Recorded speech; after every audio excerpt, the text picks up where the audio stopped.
Hello, everyone. Thanks for joining us for Access City Council. I'm your host, City of Las Vegas Communications Director David Riggleman. Coming up on this show, the city celebrates Black History Month.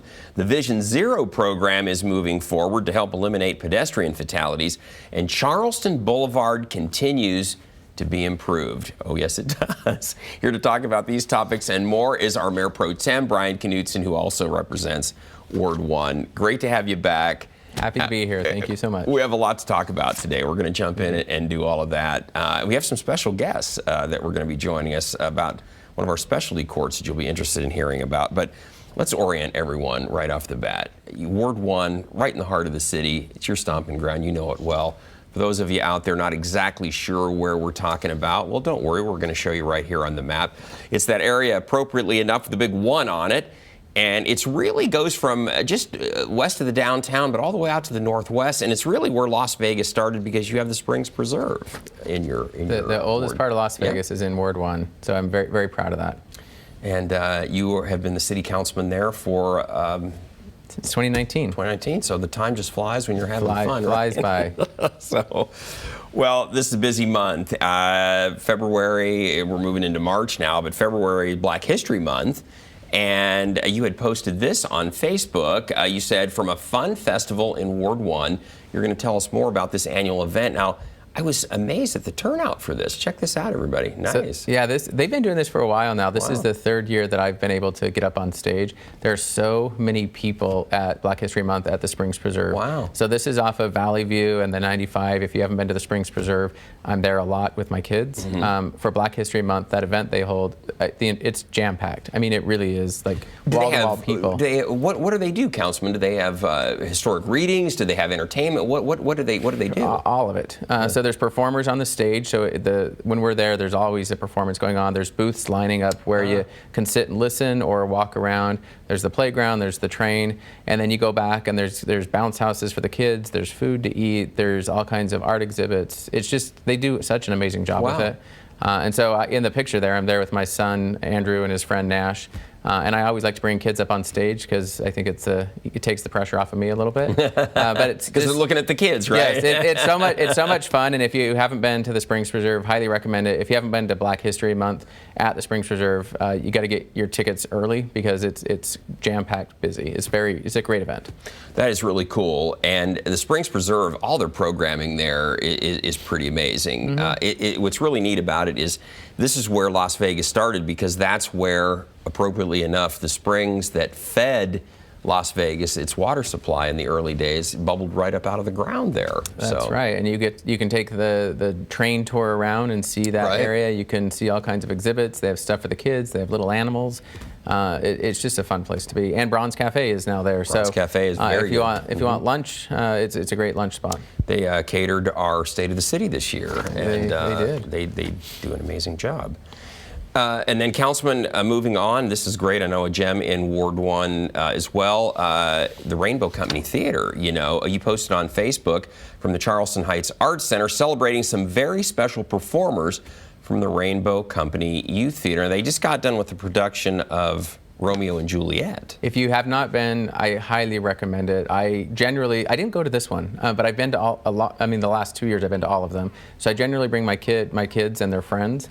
It's just, my children absolutely love it. I think it's great. The kids who are in the performance do a great job. The back end stagehands and production crews all do a great job. They're all 18 or younger.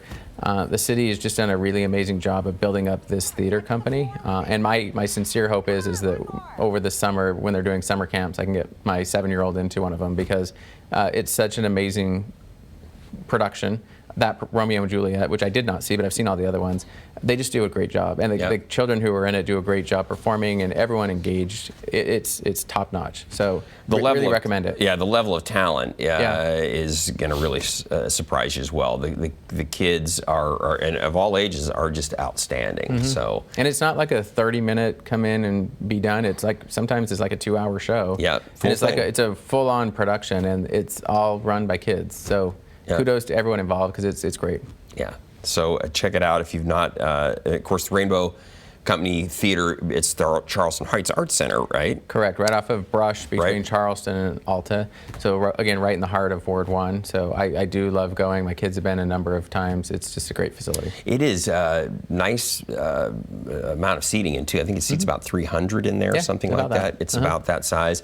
And it's just a great facility. Plus, next to it, or right adjacent to it, is just the rest of the art center. There's art exhibits there. There's a big Ballet meeting hall. classes, Exactly, there's all kinds of dancing. stuff, yeah. Exactly. They have all different types of ballroom dancing and everything in there. So if you're interested, that is definitely a real treasure in the community. And then, Councilman, this is a great program. I want to talk about this. You had mentioned this on Facebook. You shared that our city attorney's office is working with victims advocates from Safe Nest, and they're working together to help victims of domestic violence. And this is a new program that the city has embarked on. This is something that the previous city attorney and I had talked about. And I'm really glad to see it come to fruition because it's really important. If you are a victim of domestic violence, it's a real challenge to understand the world around you. If you're living with someone who hurt you in whatever way, they get out of jail, you're still living with them. Right. Trying to figure out how you navigate the system so you can make yourself safe first and foremost, but also take care of yourself and or children if you have any. And so the victim advocate is really there to guide you through the processes, and they're complicated. How do you take care of yourself? How do you take care of your family? If you need to be separated from that person who committed a crime, what does that look like? And so this is what I think is just an amazing program that is provided by the city attorney's office to help those folks who are trying to figure out their lives after a really terrible incident. Councilman, how does it work? How does the program work? You're a victim of domestic violence, and then do they pair you up with some advocates, or do they pair you up with Safe Nest, or how does this work? There's a variety of ways it works. This is probably post-incident through the city attorney's office. But if there's a domestic violence incident, the Metro, when they respond, they're probably going to find the victim. They're probably going to try to connect you with resources, Safe Nest being one of those resources, try to get you into a place where you can first off be safe. Next off, start to think about what your life looks like post. I see. Through the city attorney's office, once that the potential criminal, the alleged criminal, goes through the system, the attorneys are going to reach out and try to get the victim to be a witness. And so that's always pretty challenging, is to be a witness against someone you once loved, or you're sharing, cohabitating living spaces with.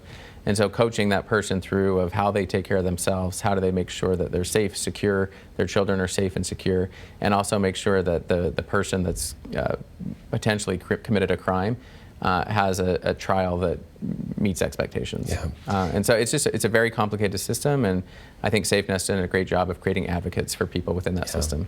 Well, it's a great specialty that the municipal court offers. We're going to talk more about another specialty court aimed at helping the homeless. But our court system here is really amazing with the different types of courts that we have: youth offenders, women who are women in need court, these are women who have been repeat offenders for a variety of reasons.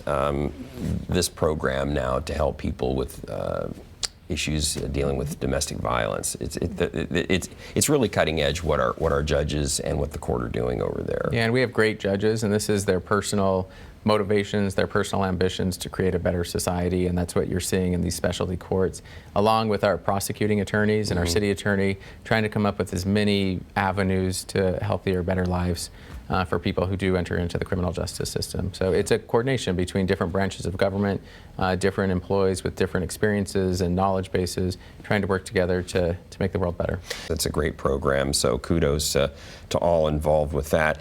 And speaking of a great program, this is something that's really key right now. I think we've all noticed this, especially on the roadways. You shared this on Facebook, that the Vision Zero action plan has been approved.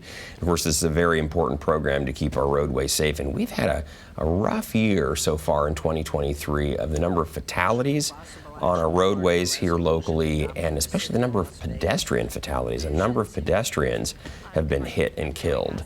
And this is something that, as a community, we really need to work on. That's what this Vision Zero strategy is all about, is to eliminate, you can see the different types of pedestrians, bicyclists, other motorists, trying to go to where literally we have zero fatalities. And we've not done so well so far this year. 2021 was pretty bad. 2022 was pretty bad. 2023 has been pretty bad. And I think what you're seeing is, especially from our traffic engineering department, that's Joey Paskey, by the way. That's Joey right there. She's been on the show before because it's incredibly important. It's a few different factors. It's one, it's the infrastructure, which the city can control. It's the stuff that supports the infrastructure, like traffic lights and speed humps and stop signs. And then it's just driver's education. We need to make sure that people are aware of the roadway systems, the pedestrians, the bike lanes. And so Joey and her team within our Public Works Department, our traffic engineering, have put together a document that, one, will lay out a plan for the city of Las Vegas and also create funding opportunities for us to draw down federal funds to invest them back into the community to build out a safer, healthier driving experience. Like you say, Councilman, there's three prongs. There's basically the enforcement prong. I mean, we can certainly make sure that the laws are enforced, but two, it's encouraging people to make the right decisions, slow down, don't be texting and driving, don't drink and drive, absolutely. And then from the city's perspective, and what Joey was talking about there, is what can we do as far as the way we construct our roads to get people to drive safer, slow down? What are those traffic calming things that we can include that keep our roads safer? And I get a number of requests around traffic calming measures, a lot of requests actually. And so Joey and her team have just been amazing. So we usually get the neighborhood together. We bring them into City Hall. We talk about what traffic looks like in their area and solicit ideas and feedback, because if you're walking the street, if you're riding a bike on the street, if you're driving the street, maybe you have an idea that we haven't thought about. Yeah. And Joey and her team are great at collecting those ideas and creating a funding stream to implement those ideas that make sense for that community. So we've done that 3 or 4 times in Ward 1 now. If your neighborhood wants to do that, please reach out and let us know, because it's the most important thing we can do as a government is create safety for our residents. Exactly. And if you want to reach out to the councilman before the end of this show, we'll tell you how to contact his office. And again, everybody out there, you know, when you get behind the wheel, take it easy. We're losing too many people as we get into this new year. It's all senseless. It is. Yeah. Most of it is speeding, distracted driving, intoxicated drivers. So. And then, Councilman, speaking of driving, if you're going to be driving on Charleston Blvd, watch out for the cones. Watch out. There's cones. Exactly. I've been talking about this project for 3 years. So the neighbors are now like, when's the construction? Did it get funded? Is it going to happen? Yes, it's happening. But what I really want is for everyone to be aware, because there's going to be an enormous amount of construction. We saw Shadow Lane under construction for quite a while. That's pretty much done. Charleston is next, and then Rancho. I think Rancho is going to be quite painful. One, it's because I live on Rancho and driving out of Rancho. I use Rancho a lot myself. It's going to be a lot. I'm already dreading that. It's going to be a lot. But Charleston goes under construction between the 15 and Rancho. It's going to be through the medical district there. Through the medical district. It's going to be painful. Just to put it out there, it's going to be very painful. Find alternatives. Slow down. Watch out for the cones. Watch out for the people. But at the end of the day, there'll be 10 to 15-foot sidewalks, tree-lined streets. There'll be the BRT from Maryland Parkway that goes right down the middle. It's going to be an amazing streetscape, and there's going to be apartment complexes, amenities for the public. You're going to want to walk into the Arts District. It's going to be amazing. But watch out for the cones. Yeah, so I'm just going to say it again. Watch out for the cones, and don't come saying I didn't tell you. Exactly. And folks, this is no shabby project. We're talking about an $80 million improvement project here, so that is not chump change. And everyone asks, like, why are we doing this? It's not just the street improvements. That's the nice part of it.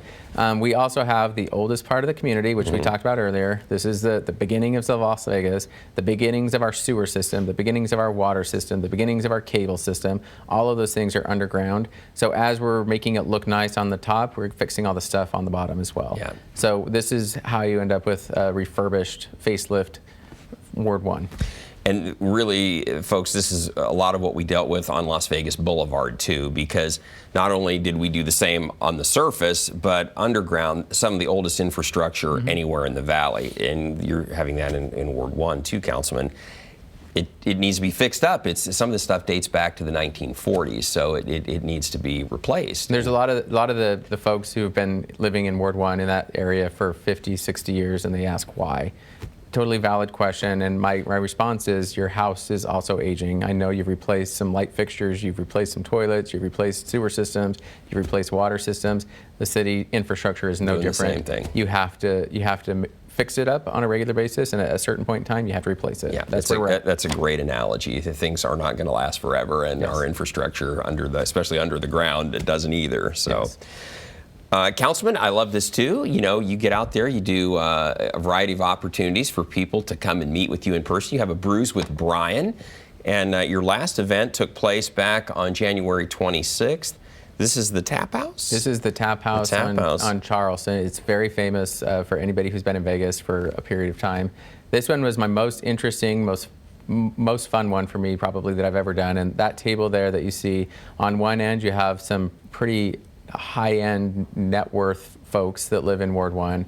In the middle, you have some retired people that helped build Las Vegas, good, strong union workers that really built the backbone of Las Vegas. And then on the other end, we have people coming from Jamestown Towers and Sartini Plaza. Yeah. So you have three very different income levels, all having a pizza and sharing a beer and a glass of wine and talking about how the world can be better. Right. And it's my very favorite place because Ward 1 is a unique place to represent because you have extreme wealth, you have extreme poverty. And finding the middle ground can sometimes be a little challenging. Sure, so I always say, like, the only way you ever find middle ground is to break bread, share a drink, talk.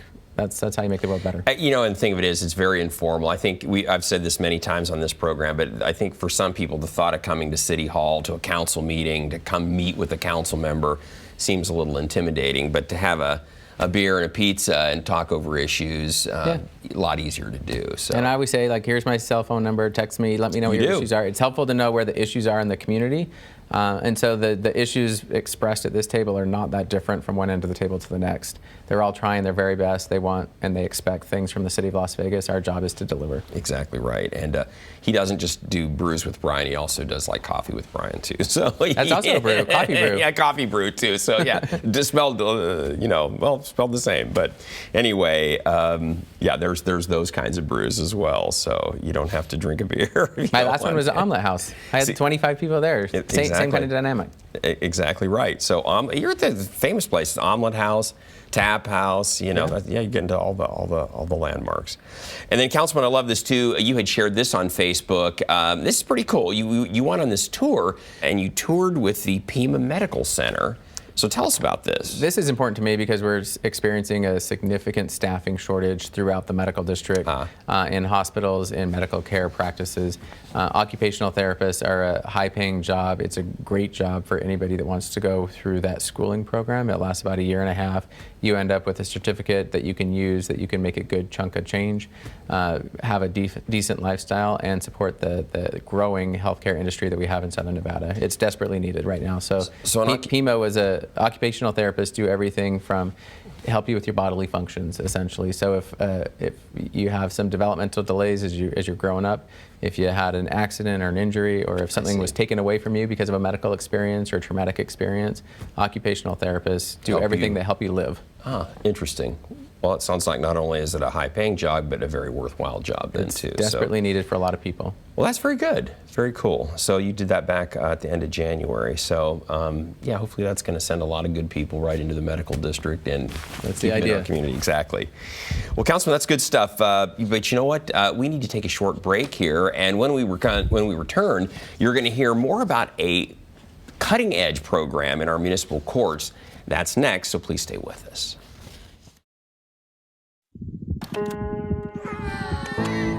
Our story was begun by someone else. Our story was often shaped by generations before them. Our story was forged and maybe even defined by the experiences of our childhood. But it doesn't need to be. You can be the author. Learn how at numberstory.org. Welcome back, everyone. We have some special guests with us now. From our municipal court, we have Judge Cedric Kearns, and also from our city attorney's office, we have Deputy City Attorney Matthew Walker. And they're here, Councilman, to talk about one of our very fine specialty courts. A lot of people may not know this. We talked about this earlier. A lot of people may not know just how great our specialty courts are in the municipal court. And I know you're especially proud of this one. Yeah, I'm proud to be associated with people in the city of Las Vegas that care about our community. And so the reason why I asked the judge and Matthew to be on the show today is to talk about what happens when you do call the city.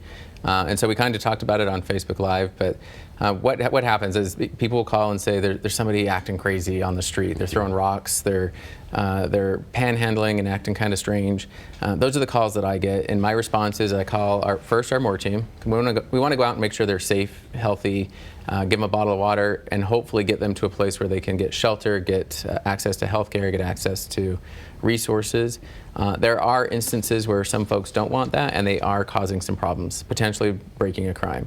That's where Metro is going to respond, or the deputy city marshals are going to respond. They end up into our criminal justice system, and then end up into the court system. So, and the contingent or the how things happen, people say, what happens when I make that call? So I think it's important to explain to people that there's this whole city that wraps around through a variety of systems, public safety systems, fire and rescue systems, jail systems, court systems. And then you have folks like the judge here who have a passion, have ideas, have some funding, have an enormous, amazing staff that can help create programs and services for these folks. And the judge said, let's start something different and new for the city of Las Vegas.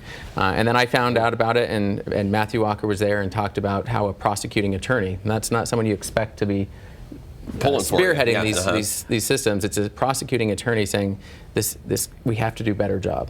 And so I'm going to turn it over to them to let them explain the court, because it's an amazing program that has a lot of opportunities and potential, and this is what happens to the person when they call me, or they call police, or they call fire. This is what happens to them on the back end when they go through the court system. And the idea, Judge, obviously I think that the admirable part of all this, and Matt, is that the idea is to just not keep sending people to jail over and over and over, right?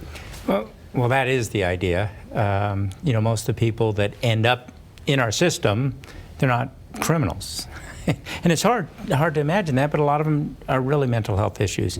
And I would love to take the credit to say that this was my idea, but it really wasn't. It was Matt's idea. And Matt's been doing this for a bit, and he's taken this and he's run with it to where we deal with people who are having a psychotic episode or some mental health problems, and I just get to be the leverage. And I'm so lucky, because when Matt came to me and he said, we need to do this, we need to formalize it, I was able to go to the mayor pro tem, and like always, he just said, what do you need? We'll do what we can to support you. And so once again, I get to be the head of a great program, and really, I'm just the leverage. Matt created it, Mayor pro tem supported it. But you play a big part too, because rather than just saying, you know what, I'm sending you back to jail again and again and again, the idea is, you know what, we're gonna set up a program for you to help you get well, there's a lot to be said about leverage, and freedom. There's a lot of leverage there, but one thing we get to do is we get to get folks actually stable enough to where they understand what's going on, and we have a lot of anecdotal just success stories. But I believe in just the numbers themselves, the people we've processed since we started the program, 40% of them haven't come back. Wow, that's awesome. And when you look at the clientele we're dealing with, those are great numbers. Well, Matt, you sound like you're the hero of the day here, according to the judge and to Councilman Knudsen. So, as a prosecutor, I think Councilman touched on this. You don't think, well, the prosecutor's going to be kind of in my camp on this. I think, well, the prosecutor's looking to throw me in jail and to keep me there, right? But that's not where you're coming from on this, especially with folks who are suffering from these psychological issues. Oh, no, absolutely. I mean, that's kind of the sort of the public conception of the prosecutor is we're all about punishment. We're all about making sure that people serve long sentences, people pay high fines. But I've been with the city for a long time, and I noticed that we had a lot of the same folks coming through, what you talked about, where we don't want this sort of revolving door system from a human perspective. I mean, it's just not right, and also from an efficiency perspective, an economic perspective. Right. This is costing the city a lot of money to keep processing these folks. Yeah. Oh, absolutely. And so what we started to look at was what's a common factor that we're seeing a lot of, and what kept coming up over and over again was mental health crisis.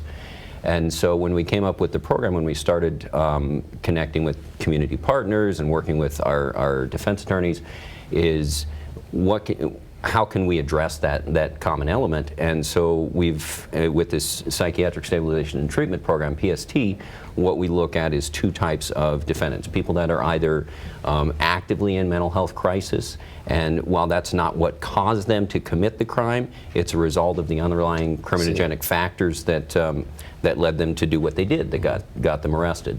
And so with our clinicians that we have through the program, we're able to connect them with the services they need and intervene in that ongoing crisis. Wow. The other type of folks that we're dealing with are people that are pre-crisis, people that that have unaddressed, untreated mental health issues, and those people don't know how to get connected to services and will likely fall into this crisis scenario in the future. Try to head them on a better path before it gets far worse, right? Absolutely. Yeah. And so rather than looking at this, rather than looking at jail as a be-all, end-all, what we look at is, first of all, like the judge said, how do we get people to a position where they're at their highest level of functioning, where they understand what's going on and they can make informed decisions about how they're going to proceed with their case. And once we identify folks that are interested in getting the treatment, willing to use the tools that are out there, we use the team that we've been able to put together through the program to find what it is they're missing, be it counseling services, be it reconnecting with family, coordinating medication, all those things that they need in order to be successful. One of the hallmarks of the program is it gives us a chance to dismiss cases once people have been compliant and they've done what they need to do. So it's been really rewarding too to kind of see the successes judges. And exactly, the judge hit on it. Councilman, that's got to make you thrilled because you're the one that's hearing, the issues in the community. And when nearly half the people in the program have not returned, that's huge.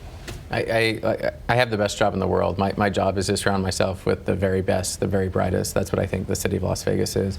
The judge here, elected as well, I think has done an amazing job of creating a vision. And he says leverage, but leverage is leadership as well. And then you have folks like Matthew here that saw something that was not working as well as it could and is actively making it better. Admirable, yeah. And that's what's fun about the city of Las Vegas is everyone here cares about what's going on in the streets. When people call and say this is a problem, I think you have a whole wraparound team at the city from a variety of different perspectives that are trying to make it better. I love the city, and Matthew's just been an amazing advocate for, and it's different from a prosecuting attorney. I've never heard that from prosecuting. I work a lot with attorneits. Sometimes I don't choose to work with attorneys; they're just around.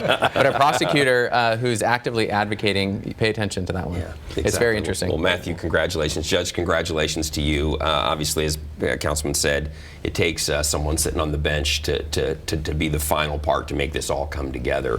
So congratulations to both of you. I'll have you back in the future. I'm going to love to hear more successes on this. But you should do a whole segment on the program because it really is fascinating. You're giving me some ideas here. But unfortunately, right now, gentlemen, we're running out of time. But I want to tell everybody out there, hey, we always want to hear from you. So if there's something you'd like to share with Councilman Knudsen, you can find him on Facebook and Twitter. You can also contact him by picking up the phone, 702-229-6405, or send him an email. He will get back to you. His address is bknudsen@lasvegasnevada.gov.